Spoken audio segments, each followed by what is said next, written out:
Berapa banyak rumah tangga berantakan, yang akhirnya terjadi perceraian, yang akhirnya jadi perpisahan yang tidak nyaman. Anak jadi korban.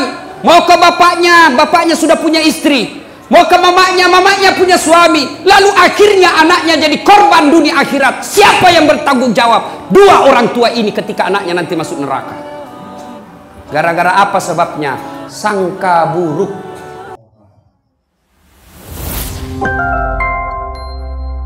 Sallu ala Nabi Muhammad.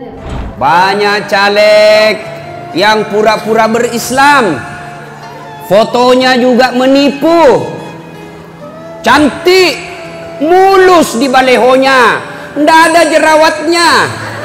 Begitu dilihat aslinya, dia hancur. Ternyata kamera 360. Tapi kalau ibu dokter memang asli dan fotonya memang sama-sama cantik. Ini biasa ku tanya-tanya Pak Iwan. Pak Iwan, apa itu anu tak ilmu-ilmu tak bisa kita dapat ibu dokter bela. Masya Allah. Wa qala idzan wala tattabi'u khutuwatis syaitan, dan janganlah engkau ikuti langkah-langkah setan, karena sesungguhnya setan itu musuh yang nyata bagi kalian. Ada setan di sini? Ada setan? Di sana anak masjid ini ditempati. Ada setan? Ada. Mana Ustaz? Itu HP. Terus sudah ceramah. Jadi togi wartawan. Dek, ibu-ibu simpan dulu HP-nya. Ibu simpan dulu HP. Dengar dulu ceramah. Dengar dulu ceramah. Ibu, selama ibu pegang itu HP, nagoda ki setan. Ya, maka simpan dulu HP-nya. Simpan dulu HP-nya, kita dulu dengar dulu ceramah. Ya, jangan lagi mas selfie. Orang ceramah langsung membelakang. Nah, tulis dek latar belakang das atlatif. Saya misalnya jadikan background. Malah pernah kulupa itu di kampungnya Pak Wakil Bupati. Selesai ceramah ada ibu-ibu langsung dia bilang, Ustaz selfie dulu. Boleh, sini mak ibu selfie. Sudah selfie dia bilang, Ustaz boleh cium. Mana ini? Mana cium-cium? Mau ke Pak Jallo mama nece. Saya paling tidak kusuka itu kalau capek maki keringatan sudah ceramah 1 jam disuruh ki senyum. Capek itu orang bu, mas selfie. Nah itu HP-nya disimpan dulu. Wa qala idzan, Allah kemudian berfirman, bismillahirrahmanirrahim, innallaha wa malaikatahu yusalluna ala nabi ya ayyuhalladzina amanu sallu alaihi wa sallimu taslima. Sesungguhnya Allah dan para malaikatnya bersalawat kepada Rasulullah Muhammad sallallahu alaihi wasallam, maka wahai orang-orang yang beriman, bersalawatlah kalian kepada Rasulullah dengan sebaik-baik solawat.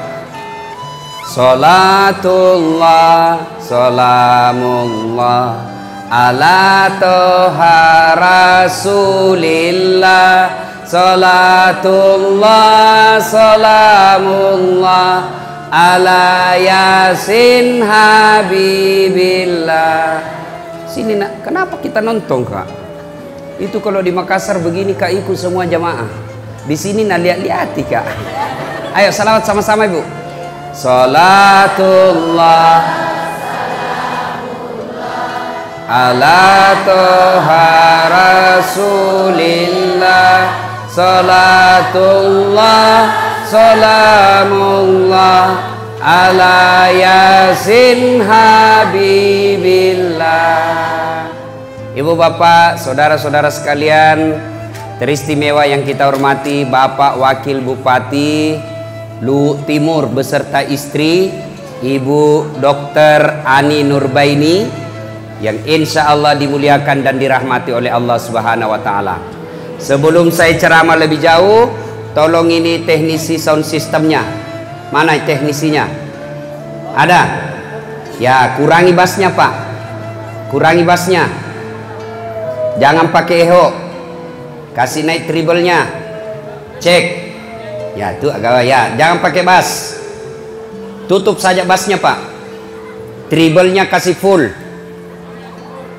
Full. Jangan pakai echo. Cek. Nah, tuh bagus nih tuh. Nah, kecuali mau ki nyanyi dangdut, kasih besar bassnya. Nah, bila kamu di sisiku, hati rasa syahdu. Itu lagunya ibu-ibu dulu tahun 80. Kalau pulang suaminya lagunya tahu, bila kamu. Ini sekarang lagunya ibu-ibu. Lai lai lai lai lai lai, panggil aku si Jablay. Abang jarang pulang, aku jarang dibelai. Nah, ibu bapak, saudara-saudara sekalian yang saya hormati, saya mau cerita. Nah, ketika Rasulullah Sallallahu Alaihi Wasallam usia 40 tahun, Rasulullah kemudian menerima wahyu di Gua Hira.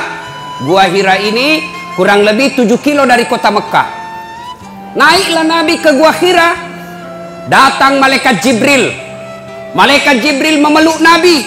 Nah, pakai Nabi tak, dia peluk. Lalu Jibril berkata, "Iqra, baca." Nabi bersabda, "Saya tidak tahu membaca." Malaikat Jibril ulang lagi, "Iqra, baca." "Saya tidak tahu membaca." Jibril ketiga kalinya makin dipeluk sampai Nabi sesak napas, hampir tidak lagi bisa bernapas. Lalu Jibril berkata, "Iqra, baca."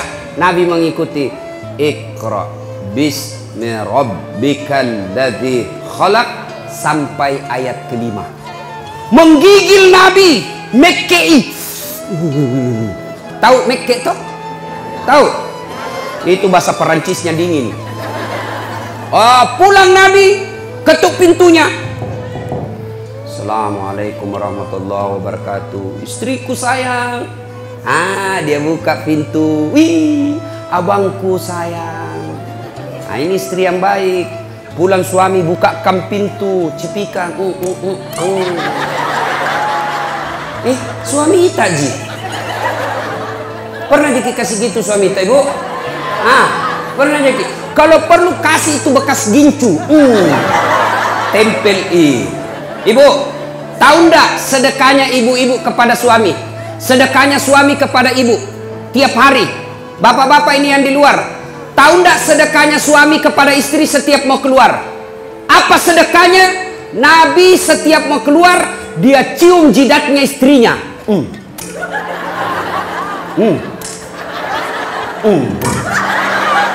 Dicium. Coba, ciuman suami sebelum pergi kerja, sedekah seorang suami kepada istrinya. Maka bapak-bapak mulai besok sedekahlah sebelum keluar rumah. Kalau nak lupa suami ta ibu, kalau nak lupa suami ta, kasih ingat, Pak, sedekah. Sini kau aku sudah kai kok. Tapi ibu juga harus cantik. Mau disedekahi baru banyak osi. Mau disedekahi bau kalepanya, kariwil rambutna, kuning gigina. Nah, bila suami tak jauh-jauh kau deh. Ya. Datang Nabi Khadijah, lalu Nabi berkata, "Wahai istriku, dingin aku dong, menggigil kak, selimuti saya." Masya Allah. Bu, ku tanya ki dulu. Ini misalnya toh 3 hari 3 malam tidak ada suami tak, ditelepon tidak aktif HP-nya, dicari tidak tahu kemana, tiba-tiba datang menggigil. Ibu selimuti kak, kira-kira kita selimuti bu? Oh ibu, kita selimuti? Tidak. Kali selimuti kak, langsung dari mana kok? Langsung diinterogasi. Selimuti kak ibu, langsung dia bilang cik dakko. Itu Khadijah, suaminya 3 hari 3 malam keluar, pulang kedinginan. Wahai istriku, selimuti saya. Khadijah menjawab, sami'na wa ata'na. Saya dengar dan saya taati. Maka hikmah pengajian pertama, ibu, pulang ki pengajian ini, apapun nak perintahkan ki suamita, selama tidak bertentangan agama, wajib ibu ikuti. Saya ulang, apapun nak perintahkan ki suamita, selama tidak bertentangan dengan agama, ibu wajib mengikutinya. Dosa kalau tidak ikut. Tahu? Nah, Bu, pakai kok jilbab. Siap. Jangan yang sempi-sempi. Siap. Jangan yang pendek-pendek. Siap. Kalau itu tidak lakukan, bukan cuma dosa kepada Allah, tapi juga dosa kepada suami.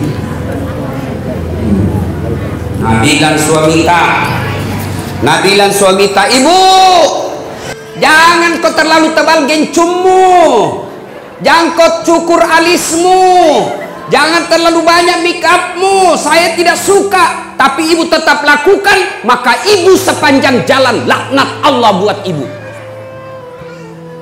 Ngerti? Nah, ini sekarang ibu-ibu banyak nalawan suaminya.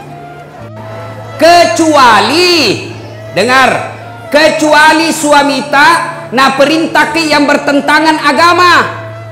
Contoh, Bu, dan saya mau kau pakai jilbab deh. Jelek kau kuliah kalau pakai jilbab kau.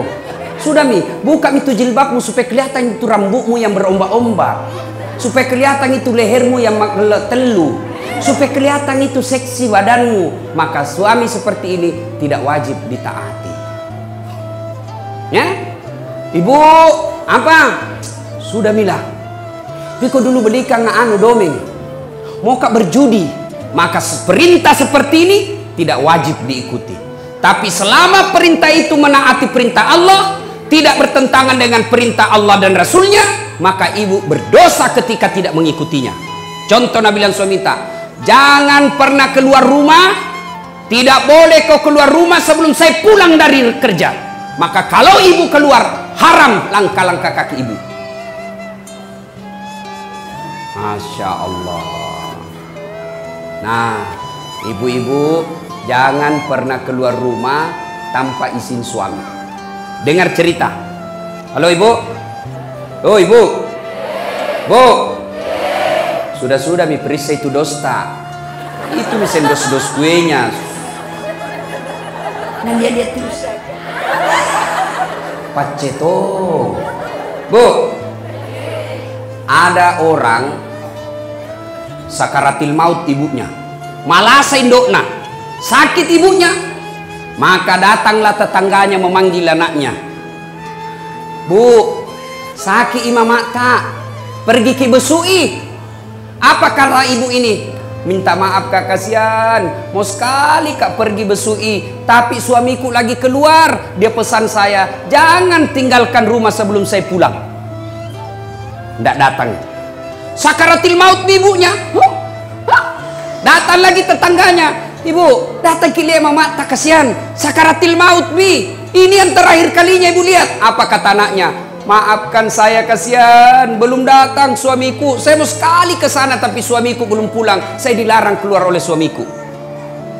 Meninggal ibunya, datang lagi tetangganya. Ibu, meninggal mima mata, kasihan. Pergi lihat yang terakhir kalinya. Tolong pergi lihat sebelum dimakamkan. Apa kata ini istri? Maafkan saya mau sekali ke sana tapi suamiku belum pulang dari medan perang dan saya dilarang keluar sebelum dia pulang. Dimakamkan. Selesai dimakamkan, tidak datang, mulai sakit, sakaratil maut, sampai dimakamkan, tidak datang. Marah ini tetangganya, dia pergi lapor kepada Nabi. Dia pergi lapor sama Nabi, ya Rasulullah, tetanggaku tega betul, mulai sakit, sakaratil maut, sampai dimakamkan ibunya. Saya datang panggil, besuk ibunya, dia tidak datang ya Rasul. Nabi lalu berkata, baik, kenapa bisa itu anak begitu? Kenapa bisa dia tidak datang? Lalu ini berkata, dia tidak datang karena dilarang suaminya keluar. Katanya suaminya pergi medan perang. Lalu dipesan sama suaminya, jangan pernah keluar rumah sebelum saya pulang. Maka itu ibu tidak datang. Apakah Nabi marah? Apakah Nabi marah? Tidak. Nabi lalu bersabda, diampuni seluruh dosa ibu yang meninggal karena punya anak yang taat sama perintah suaminya. Masih ada ibu-ibu begini sekarang? Woi, masih ada? Kasihan. Baru 10 menit pergi suaminya, na telepon temannya, datang mago. Cepat kok, tidak ada mi suamiku. Maka ibu-ibu saya heran, di mana-mana masjid ramai majelis taklim, di mana-mana ramai majelis-majelis taklim, bahkan setiap masjid ada majelis taklimnya. Tapi anehnya, kenapa ibu-ibu sekarang banyak yang tidak tahu taat sama suaminya? Demi Allah ibu, demi Allah, biar ibu salat tiap hari, bahkan sampai hitam jidatnya, puasa Senin Kamis, ngaji, tadarus, tahajud tiap malam, tapi tidak taat sama suaminya, mendurhakai suaminya, dia kurang ngajar sama suaminya. Demi Allah, jangankan masuk surga, baunya surga diharamkan bagi ibu seperti ini. Kenapa bisa Ustadz? Kenapa bisa begitu? Tahu, ibu harus tahu. Kenapa? Karena kami suami yang tanggung ibu nanti di akhirat. Ketika ibu melanggar, ketika ibu bikin dosa, kami suami yang tanggung dosanya ibu sebagai kepala rumah tangga. Beda ibu-ibu. Ibu-ibu taat ibadah, rajin sholat, tutup aurat, Senin Kamis puasa, suaminya tukang judi, suaminya koruptor, suaminya pemabuk, suaminya pengedar narkoba, suaminya tukang tipu, tapi istrinya soleha. Demi Allah, istrinya tetap masuk surga, suaminya dibakar di neraka, tidak ada hubungan. Maka ibu, jangan keluar rumah tanpa izin suami. Jangan lakukan apa-apa tanpa izin suami. Kenapa? Karena suami yang tanggung ibu nanti ketika di akhirat. Maka bersyukur ibu-ibu yang punya suami. Kenapa? Karena itulah nanti yang lindungi ketika di akhirat. Maka hargai suami tak, jangan hina suami tak gara-gara dia miskin.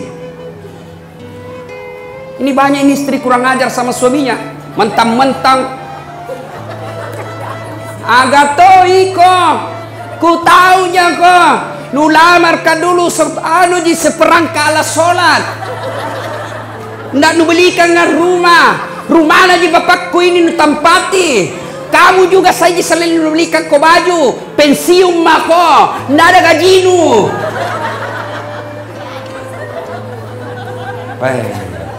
Istri seperti ini bu, nah tunggu ko malaikat, nah blender ko nanti. Yang ketawa serius kah ini? Ya. Salatullah, salamullah ala toha rasulillah. Salatullah, salamullah ala yasin habibillah. Tawassalna bismillah wabil hadi rasulillah wa kulli mujahidinillah bi ahlil badri ya Allah. Ya Allah, jadikanlah cinta kami kepada Rasul-Mu. Kami sangat mencintai Rasul-Mu ya Allah. Kami sangat merindukan Rasul-Mu ya Allah. Karena cinta kami kepada Rasul-Mu ya Allah, jadikanlah acara ini berkah, dan ilmu yang kami peroleh, kami mampu mengamalkannya ya Allah. Ibu bapak, saudara-saudara sekalian yang saya hormati. Satu, taati perintah suami. Jangan sampai ibu bermajelis taklim sudah 5 tahun, tiap pengajian datang, tapi tetap durhaka sama suami. Sia-sia majelis taklim tadi.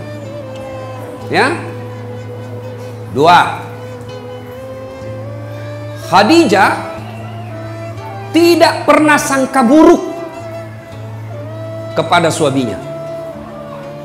Tahu sangka buruk? Tahu sangka buruk? Curiga. Curiga yang berlebihan. Khadijah, dia laksanakan apa perintahnya, lakukan, dan tidak pernah sangka buruk. Yang kedua, pengajian kita pertama tadi, perintah suami laksanakan. Yang kedua, jangan pernah sangka buruk, berprasangka jelek sama suami. Nah, telepon suaminya ndak nak jawab. Mana lagi ini, kasihan. Ih, kenapa ini 3 kali ku telepon ndak nak jawab-jawab. Dari pagi sampai sore ku telepon ndak nak jawab-jawab. Nih, mana lagi ini, pasti ketemu lagi tuh tamang mana. Ini sangka buruk. Sangka baik, kenapa dia tidak terima teleponnya? Oh ternyata tertinggal HP-nya di pos ronda. Kan dia tukang ojek. Di telepon, tiba-tiba ada teman tak telepon ki. Kuliah suamimu bonceng cewek. Wah, mesrana lagi. Bolak-balik bonceng cewek. Sangka baik. Bagaimana dia tidak bonceng cewek? Kerjanya tukang gojek. Sangka baik. Ibu-ibu, jangkit sangka buruk. Telepon suami tidak ada jawab. Oh, mungkin lagi buang air besar. Masa mau terima telepon? Sedikit lagi. Yang tidak bagus. Sangka baik. Nah, masyarakat telepon Bu Camat tidak dijawab. Sangka baik. Oh, barangkali Bu Camat lagi menghadap sama Pak Wakil.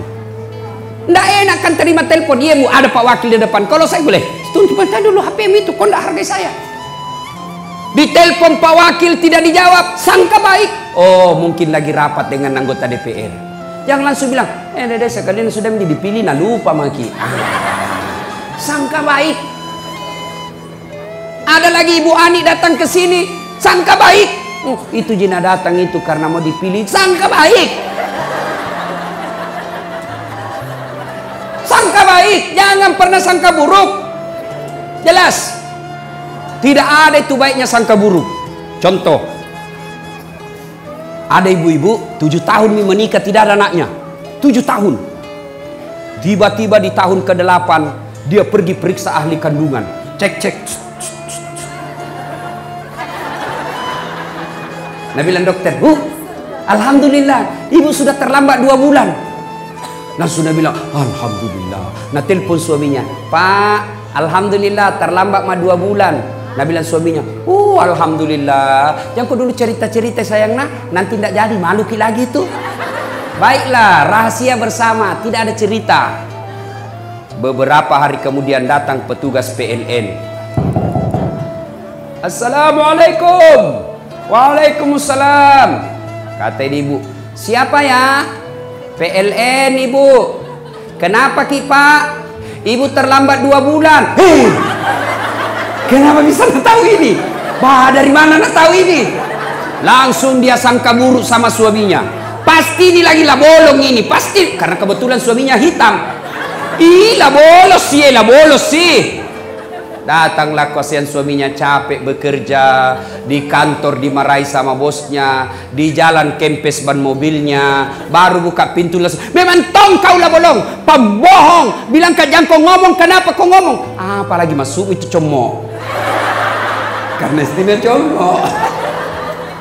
Terjengkel Tommy orang capek, langsung kini bilangi bolong, nah balas nih maga ke comok, baru orang datang capek-capek mengamuk-ngamuk. Kenapa di itu PLN bisa tahu saya terlambat 2 bulan? Pasti kau yang cerita. Nah kita aja berdua. Nah nih, kenapa bisa nak tahu PLN? Bukan saya kasih tahu. Marah ini suaminya di kantor PLN. Hei, kenapa kau bisa tahu istriku terlambat 2 bulan? Nah bilang ini ada catatannya Pak.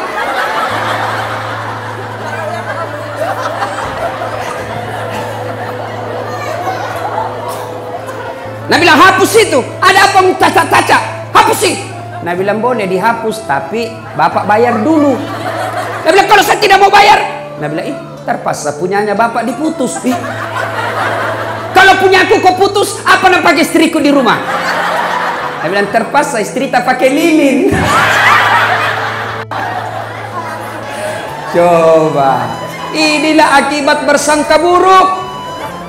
Ya, berapa banyak rumah tangga berantakan, yang akhirnya terjadi perceraian, yang akhirnya jadi perpisahan yang tidak nyaman. Anak jadi korban, mau ke bapaknya sudah punya istri, mau ke mamanya punya suami, lalu akhirnya anaknya jadi korban dunia akhirat. Siapa yang bertanggung jawab? 2 orang tua ini ketika anaknya nanti masuk neraka. Gara-gara apa sebabnya? Sangka buruk. Sangka baik. Ibu-ibu, tidak ada itu enaknya sangka buruk. Sangka baiklah. Ada caleg, sudah bikin pengajian, sudah pasang baleho, sudah datang silaturahmi, bagi-bagi jilbab. Ternyata tidak terpilih, sangka baik. Oh, bukan itu yang terbaik buat saya. Saya dulu 2013 ikut Pilwali di Makassar. Dibeta ki Ustaz? Tidak. Siapa bilang dibeta kak? Cuma yang menang lebih banyak suaranya. Belum tentu dia lebih jago dari saya. Nah, alhamdulillah saya ambil hikmah. Oh, ini hikmahnya saya tidak jadi wakil wali kota. Saya jadi ustadz. Sekarang karena saya jadi ustadz, keliling dunia ceramah. Ke New York. Tahu jaki New York? Dekatnya Malili. Dari New York pergi ke Jepang, pergi ke Itali, pergi ke Roma, ke Malaysia, ke Turki, ke Saudi. Semua dibayarkan. Sangka baik, sangka baik, sangka baik, sangka baik. Ibu-ibu tiba-tiba hancur usaha, sangka baik. Tiba-tiba suami berubah setengah mati, sangka baik. Suami tak jahat, sangka baik. Kalau dia berbuat jahat, dia yang tanggung dosanya di akhirat. Tenang perasaan.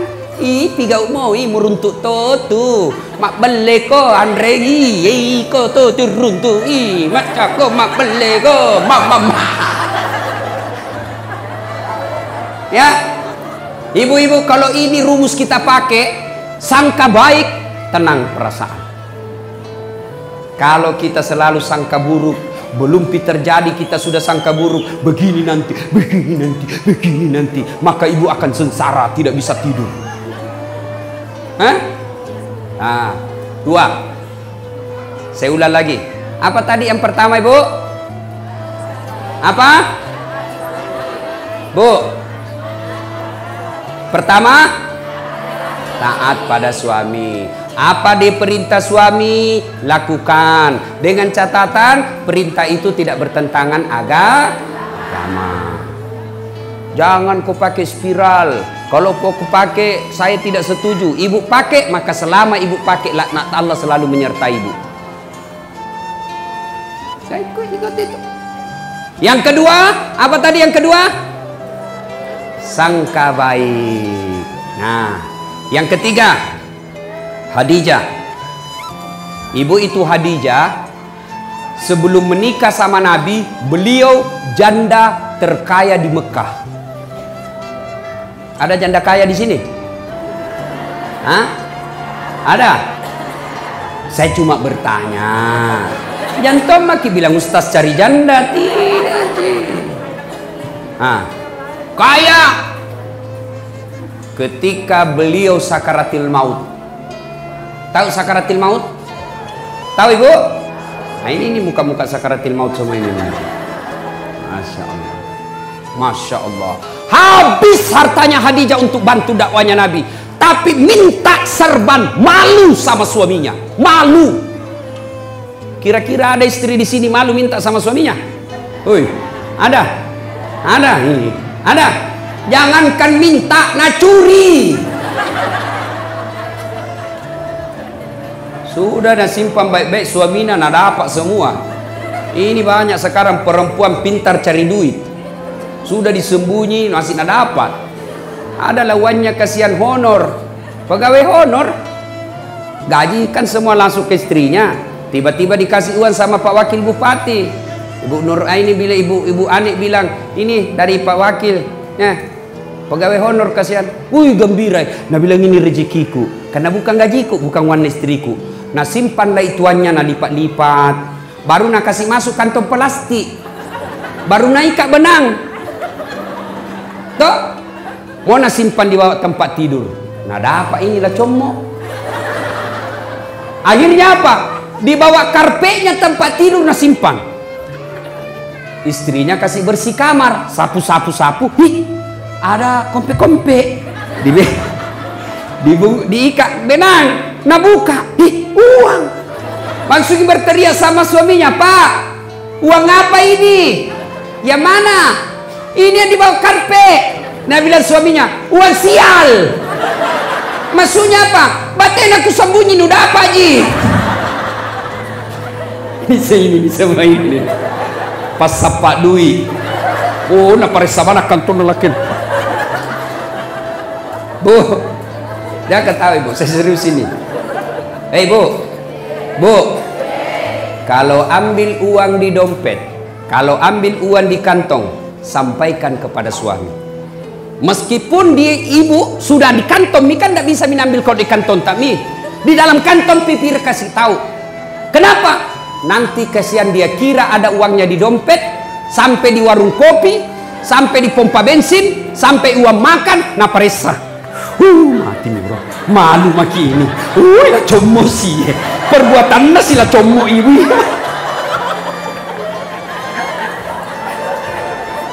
Jelas? Itulah sebabnya ibu tidak boleh ibu ambil tanpa izin suami. Kenapa? Karena itu pasti ada tujuannya. Mengelola keuangan rumah tangga itu ada materinya, ada manajemennya. Gajinya suami, ambil suami 100% oleh istri. Tapi penghasilan-penghasilan lain itu uang suami namanya. Untuk apa? Karena kadangkala ada kejadian darurat yang tidak disangka-sangka sehingga butuh uang, itulah simpanannya suami. Gajinya suami pembeli beras, pembeli ikan, pembeli lauk pauk, pembeli lain-lainnya. Tapi ketika tiba-tiba mobil tabrakan, pak, tidak mungkin uangnya gajinya dari istri yang sudah diambil, maka itulah simpanannya suami. Maka ibu jangan ambil ketika ada simpanan suami, karena itu pasti ada tujuannya disimpan suami kita. Jelas ibu? Jelas? Salatullah salamullah ala toha rasulillah. Salatullah salamullah ala yasin habibillah. Tawassalna bismillah wa bil hadi rasulillah wa kulli mujahidilillah bi ahlil badri ya Allah. Nah, 1, taati suami. 2, sangka baik. 3, jangan mengambil tanpa izin suami. Jelas ya? Jelas ya? Yang keempat, Khadijah ternyata menopang suaminya, mendukung suaminya sepenuhnya. Karena ini laki-laki, biar bagaimana jagonya, tanpa dukungan istri hancur. Betul ya Bu? Betul? Maka tapi jangan berlebihan ibu. Ada itu di Kolaka, nah bunuh suaminya, nah tikam suaminya pakai pisau dapur, nah tutup kamarnya dulu, baru nak tikam sampai meninggal suaminya. Ditanya, kenapa kau kasih begitu suamimu? Dia bilang, setengah mati ku bantu, setelah berhasil dia mau kawin lagi, lebih baik ku bunuh. Bah, bikin takut-takut. Dia bilang, biar jelek suamiku, jangan ku ambil ki. Biar pengangguran, jangan ku ambil ki. Itu milikku dunia akhirat. Nah, Bu, Pak, halo Bapak. Percaya Pak, Bapak tidak akan sukses tanpa dukungan istri. Mau ki contoh? Mau contoh? Pak Wakil Bupati, biar jago bagaimana kalau Ibu Ani tidak setuju, tidak jalan. Maksudnya apa? Mau pergi sosialisasi, tiba-tiba Ibu Ani bilang, Pak, urus dulu anakmu. Apa? Tidak bisa begitu? Sama saya, biar jago bagaimana kalau tidak dibantu istri, tidak mungkin. Kenapa? Saya mau bikin konsep untuk ceramah besok. Tiba-tiba, Ustaz, anakmu mangisi, ambeki. Tidak bisa makin lagi konsentrasi. Mau pergi dan bilang, anakmu ganti popoknya. Maka kita laki-laki bisa sukses. Karena bilang apa? Pergi maki sayang, anak tak saya yang ngurus. Serahkan semuanya sama istri tak. Kita pergi maki dakwah, saya urus semuanya. Masya Allah. Itu istri yang baik. Jangan bikin takut-takut suami. Baru pergi 1 jam menelpon. Di mana kok? Di mana kok? Di kantor Jakon. Pulang kok.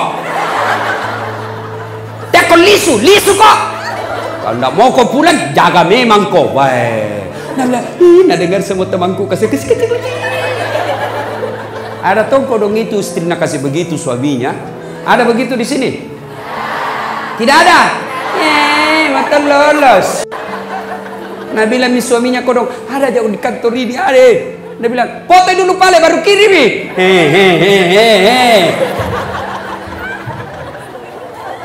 Weh Pak. Ada ki begitu di sini? Takut sama istri tak? Nah, ada. Pak Desa. Takut ki sama istri tak? Berhenti jadi laki-laki. Apa mau takut sama istri? Nah kita lamar nih, dibikinkan rumah, dibelikan mobil, semua cicilannya kita bayar nih. Baru mau kita takut sama dia? Bagaimana ceritanya? Marah Ustaz. Nah banting itu pintu, banting tongi pintumu. Nah pecahkangi piring Ustaz, pecahkangi 1 lusin.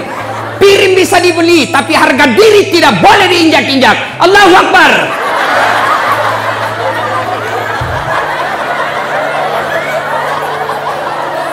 Iya Pak, setuju?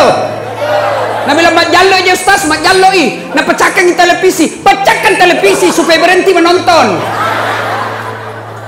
Televisi bisa dibeli, tapi harga diri sebagai laki-laki jangan kau injak-injai. Baik. Allahu Akbar. Nah bilang orang, jadi Ustaz tidak takut sama istri. Aku bilang, apalah aku takut sama istriku. Cuma istriku lebih berani dari saya.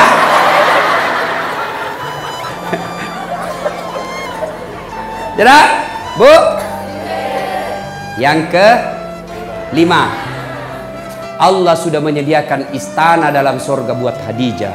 Istana dalam sorga untuk Khadijah yang terbuat dari mutiara. Sorga ada lagi istananya. Masuk dalam sorga saja sudah luar biasa. Ini sudah dalam sorga dibuatkan istana khusus untuk Khadijah yang terbuat dari mutiara. Tidak terbuat dari emas, tidak terbuat dari jamrud, tidak terbuat dari berlian, terbuat dari mutiara. Kenapa mutiara? Karena Khadijah punya sifat seperti mutiara.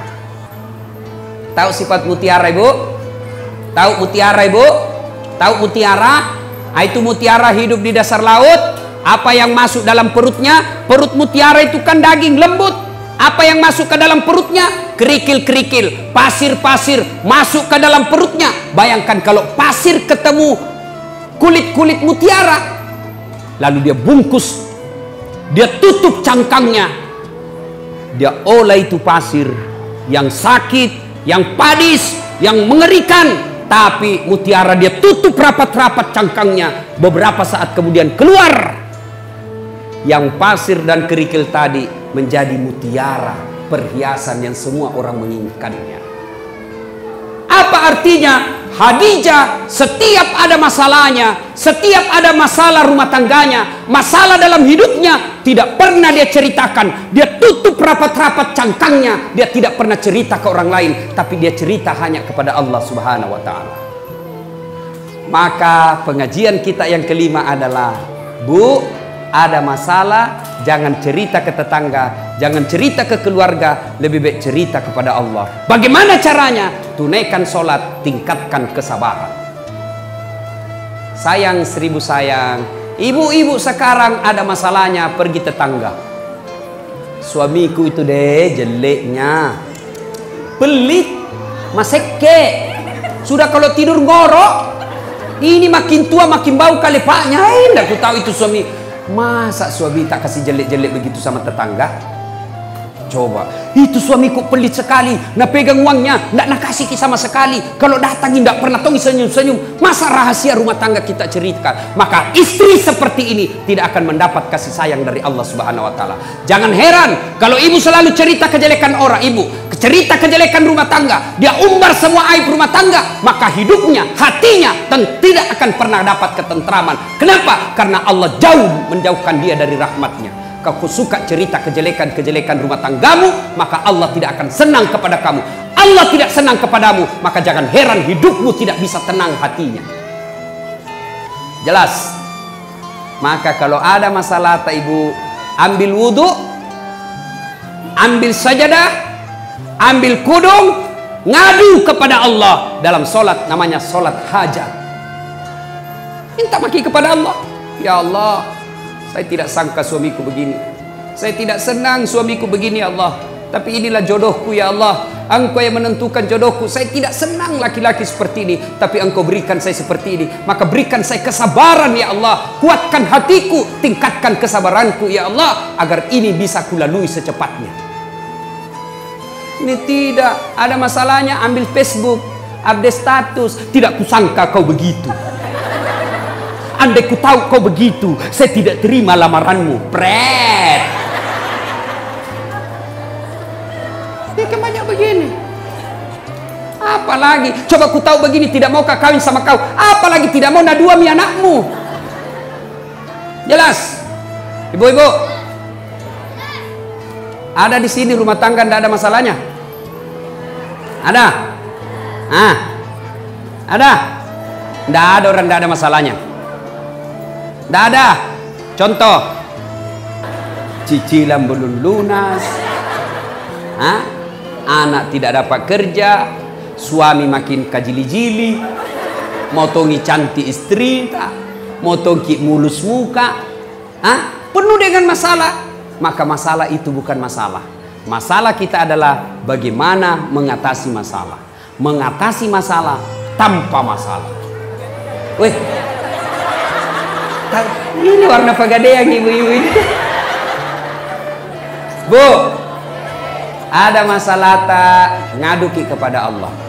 Dalam cara apa Ustadz? Tingkatkan kesabaran, tunaikan sholat dengan sebaik-baiknya, perbaiki 5 waktu, tambah sholat-sholat sunnah, terutama sholat hajat di malam hari. Allah janji, ud'uni astajib lakum, minta kau kepadaku, pasti saya kabulkan. Itu janji Allah. Salatullah, salamullah ala toha rasulillah. Salatullah, salamullah ala yasin habibillah. Tawassalna bismillah wa bil hadi rasulillah wa kulli mujahidinillah bi ahlil badri ya Allah. Alhamdulillah, 5 ini kita bawa pulang. Insya Allah kita amalkan Bu, ada gunanya pengajian. Tapi kalau pulang ini tidak ada diamalkan, maka kita hanya datang turut ramai, tidak ada faedah yang kita dapatkan.